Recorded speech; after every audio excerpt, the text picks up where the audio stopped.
in many ways, the yoga process is coming into a deeper and deeper and more accurate view, call it more and more accurate, more and more complete view, as opposed to a finite, contracted, presumptive, judgmental, etc.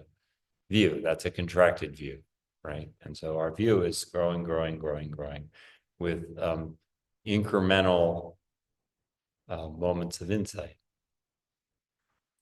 And this idea of an accurate view is echoed in the Yoga Sutras, where Patan in 1.5 says, Pritaya Panchataya Klishta Klishta, which basically means that the Pritaya, so the turnings of the mind, are fivefold. There's five varieties, and some of those are painful, and some of those are not painful, right?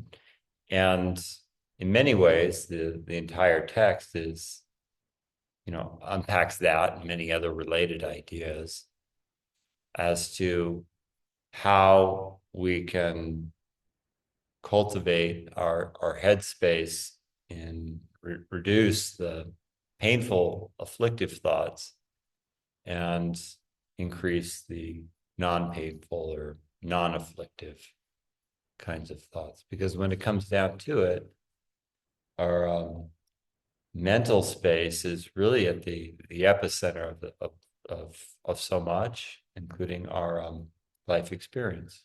Right? We experience ourselves as the content of the mind. And Patanjali says that. So anyhow, these five different kinds of turnings of the mind. And Vritaya means turning, or to, I've recently kind of grown fond of this translation. It says spin, the spinning of the mind. It kind of animates it a bit, right? It gives it the continual spin. Maybe you're in spinning and, a really big cog or gear, or a little cog or gear. Like when you go to sleep at night, maybe it's just like just a slow humming spin. Or when you're agitated, it's like a accelerated spin, etc. So the spinnings, does anyone ever hear or ever have their mind spinning a bit? Ever? Never? Okay, just Victoria. That's it. Right. So there's like high grade anxious spinning, but there's also the inherent nature tendency of mind to perpetually spin in one, like just flowing from one thought to another. Like you're out there taking off your shoes, you're like, why this heartache? Why did it have to happen? Or you're reminiscing, you're daydreaming about the Netflix thing that you watched too much of last night as you're taking, and you're like, whoa, get it together.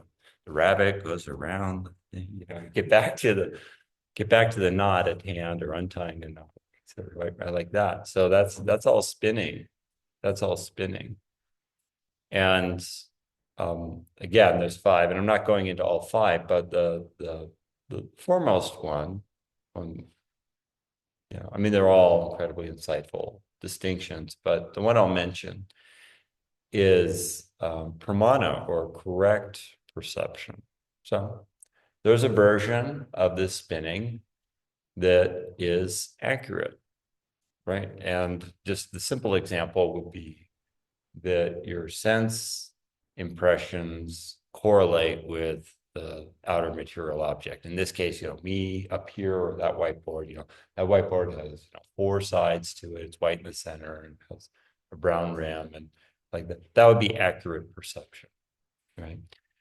And again, these teachings this is something I invite you to kind of reflect on and play with ongoing.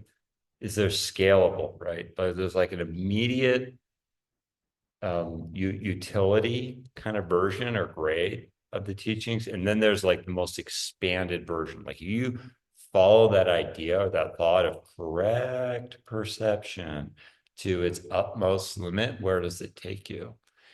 And well, the kind of supreme correct perception in the context of Yoga Sutras would be something like having a view of the self or the essential nature as distinct from the content in the mind, right?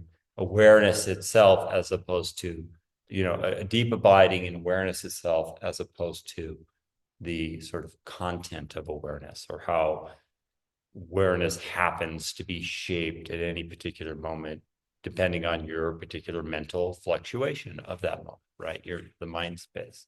So there's a distinction to be had. Awareness, abiding in and of its own true essential nature, what Patanjali refers to as the drishta, the seer, and then the content of how awareness fluctuates, right? So correct perception is like a deep view, or it's not even something you can see. Like awareness is not an object. They're like, okay, here's me, the observer, looking at the object awareness. It doesn't work like that. Right. And how it does work is like a fascinating riddle, right? That's really where practice comes in, and where we'll lean in this very evening.